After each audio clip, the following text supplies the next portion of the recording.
آج پٹنہ میں نعتیہ مشاعرہ منعقد کیا گیا، جس کی صدارت مشہور ادیب اور شاعر شفیع مشہدی نے کی۔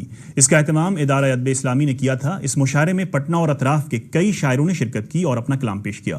مشاعرے کی نظامت مشتاق سیوانی نے کی۔ اس سے قبل اپنی افتتاحی گفتگو میں ادارے کے سیکریٹری مولانا انظار احمد صادق نے کہا کہ پیغمبر حضرت محمد صلی اللہ علیہ وسلم کے اسوہ حسنہ پر عمل کر کے ہی ہم سماج کو بہتر بنا سکتے ہیں۔ ان کی تعلیمات آج بھی اسی طرح قابل عمل ہیں جیسے پہلے تھی۔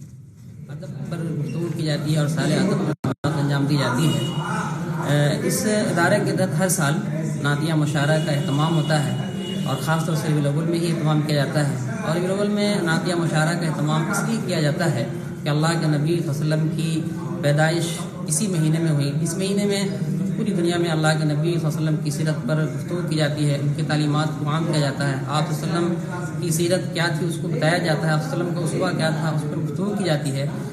اسی اظہاریے کا ایک طریقہ یہ نعتیہ مشاعرہ بھی ہے، جو منظوم اظہاریے کے ذریعے سے اللہ کے نبی صلی اللہ علیہ وسلم کی سیرت پاک کو لوگوں میں عام کیا جاتا ہے، ان کے اسوہ حسنہ کو بتایا جاتا ہے۔